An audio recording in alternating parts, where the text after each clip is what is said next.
안녕하세요. 피부과 전문의 이세원입니다.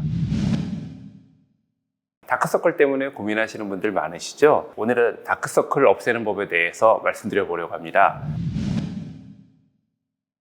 다크서클이 생기는 원인을 한번 살펴보겠습니다. 다크서클은 눈밑 잡티나 기미 같은 멜라닌 침착에 의해서 생길 수도 있고요. 혹은 눈밑 꺼짐이나 주름으로 인해서 나타나는 그림자 효과에 의해서 나타날 수도 있습니다. 그리고 눈밑 정맥의 혈관이 아주 두드러지는 분들도 다크서클이 보일 수 있고요. 그 외에 염증이 생긴 후에 나타나는 과색소 침착이라든가 혹은 정맥의 우열 같은 것들이 다크서클의 원인이라고 할 수 있습니다. 그런데 이런 다크서클이 생기는 중요한 원인 중에 하나가 바로 알레르기 비염과 아토피 피부염이라는 사실 혹시 알고 계셨나요? 알레르기 비염이 발생하면 비강 점막에 염증을 일으키는데 이것이 알러직 샤이너로 이어집니다. 샤이너는 시퍼렇게 멍든 눈을 뜻하는 영어 단어입니다. 알러직 샤이너라는 것은 알레르기로 인해서 눈 밑에 약간 푸른 느낌의 다크서클이 생기는 것을 의미하게 됩니다. 알레르기 비염이 생기면 비강 점막이 염증을 일으키게 되고 붓게 되는데 비강 점막의 부종이 비강하고 부비동 주변에 있는 혈액의 흐름을 방해하게 되고 눈 주위에 있는 정맥 혈관에 우려를 일으킵니다. 근데 이렇게 우열이 된 보인 피는 순환이 되지 않기 때문에 산소가 부족한 상태가 됩니다. 우리가 이 정맥 혈관을 보면 정맥 혈관이 푸르게 보이죠. 이게 산소가 떨어진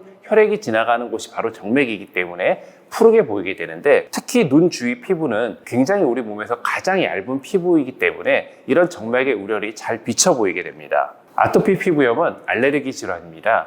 피부가 가렵거나 건조하거나 붉어지면 아토피 피부염이 있다고 생각을 하시는데 진짜 아토피 피부염은 비염이나 천식 혹은 결막염 같은 것을 동반하게 되는 알레르기 질환입니다. 비염이 있는 아토피 피부염을 갖고 계시는 분들은 자꾸 코나 눈을 비비게 되는데 이렇게 습관적으로 코나 눈을 비비게 되면 코 주변이나 눈 주위에 피부염이 생기게 되고 이것이 과색소 침착으로 이어지게 됩니다. 또한 눈 밑에 특징적인 어떤 주름이 생기게 됩니다. 눈을 자꾸 비비는 아토피 환자들에서 나타나는 특징적인 눈밑 주름을 데니몰간 주름이라고 하는데 데니몰간 주름은 눈 밑에 있는 하안검 아래쪽 눈꺼풀하고 평행하게 생기는 조금은 깊은 형태의 주름입니다.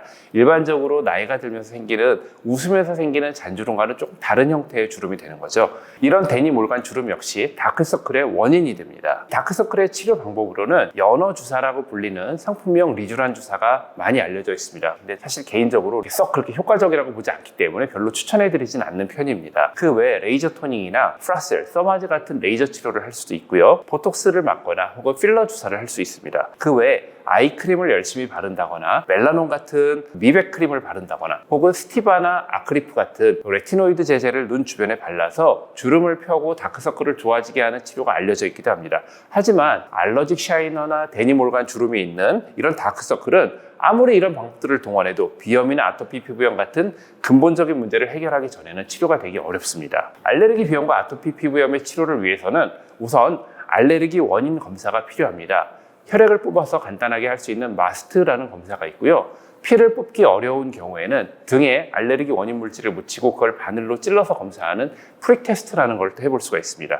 이렇게 알레르기 원인 검사를 통해서 원인을 알게 되면 그 원인을 회피하려는 노력을 해야 됩니다. 알레르기 원인 검사에서 가장 흔하게 검출되는 알레르기 원인은 바로 진먼지 진드기라고 하는 건데요. 진먼지 진드기는 그 원인을 알아도 회피가 굉장히 어렵습니다. 진먼지 진드기는 우리 생활 공간에 항상 상존하는 것들이기 때문에 사실상 회피가 굉장히 어렵습니다. 진먼지 진드기는 일반적으로 실내 공기에는 살지만 햇빛이 비치는 자외선이 있는 외부 공기에서 살지 못합니다. 따라서 환기를 통한 공기순환을 통해서 우리가 진먼지 진드기의 실내 농도를 낮춰줄 수가 있습니다. 그 외에 공기청정기를 사용하신다거나 진공청소기를 이용해서 청소를 자주 해주고 카펫이나 커튼의 사용을 자제하는 것이 진먼지 진드기의 실내 농도를 줄여서 아토피 피부염을 회복하는 데 조금은 도움이 될 수가 있습니다. 그 외에 항히스타민을 복용한다거나 혹은 증상이 심한 경우에는 일시적으로 스테로이드를 복용한다거나 아니면 면역 억제제 같은 것들을 복용하는 것이 아토피 피부염 치료에 큰 도움이 되는 것들이고요. 가장 여러분들이 관리에 중요한 거는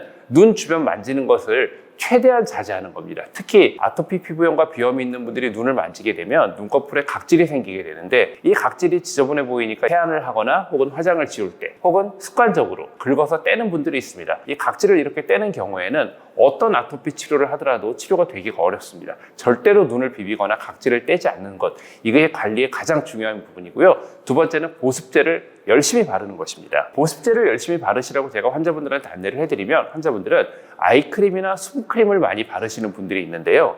이 아이크림에는 미백을 위한 비타민C라든가 혹은 탄력이나 주름 감소를 위한 비타민 A 성분이 들어있는 경우가 많습니다. 하지만 이런 비타민C나 비타민 A 같은 성분, 이런 것들은 아토피 피부염이나 비염이 있는 분들에게는 굉장히 큰 자극이 될 수가 있습니다. 또 수분크림 여러분들이 많이 바르시는 경우가 있는데 수분크림에서 느껴지는 시원함이나 청량함은 사실 물이 아닙니다. 수분크림은 바르고 청량함을 주기 위해서 알코올 베이스로 만드는 경우가 대부분이고요. 이 알코올 베이스로 만드는 수분크림은 오히려 피부에 자극이 되고 이 알코올이 날아가면서 피부를 더 건조하게 만들게 됩니다. 따라서 비염이 있고 아토피 피부염이 있고 다크서클이 있는 분들은 이런 아이크림이나 수분크림을 바르실 게 아니라 아토피 아이들을 위해서 개발된 세라마이드가 함유되어 있고 피부 장벽과 유사한 지질 구조를 갖춘 보습제를 반드시 바르셔야 됩니다. 스티바와 아크리프의 성분이 바로 비타민 A 레티노이드고 아토피 피부염이 있거나 피부염이 있는 분들에게는 굉장히 큰 자극이 될 수 있기 때문에 아토피 피부염으로 인한 비염으로 인한 다크서클 치료를 위해서 스티바나 아크리프를 바르는 것을 피하시는 게 좋습니다. 또한 멜라논 같은 미백 크림에도 스티바에 들어있는 비타민 A 성분이 함유가 돼 있고 피부 자극이 될 수 있기 때문에 눈 밑에 다크서클 색소 침착이 있다고 해서 멜라논 크림을 바르는 것은 아토피 피부염이 있는 사람들에게는 오히려 다크서클을 악화시키는 원인이 될 수가 있습니다. 네, 오늘은 다크서클의 중요한 원인이 되는 비염과 아토피 피부염에 대해서 알아봤습니다. 다크서클은 단순히 미용적인 치료만을 하는 것이 아니라 보다 근본적인 비염과 아토피 피부염에 대한 치료와 관리를 하면서 다크서클에 대한 다른 미용적인 치료를 병행하는 것이 아주 효과적인 치료 방법이 되겠습니다. 여러분들에게 도움이 많이 되었으면 좋겠습니다. 다음에 또 더 좋은 내용으로 말씀드리겠습니다. 감사합니다.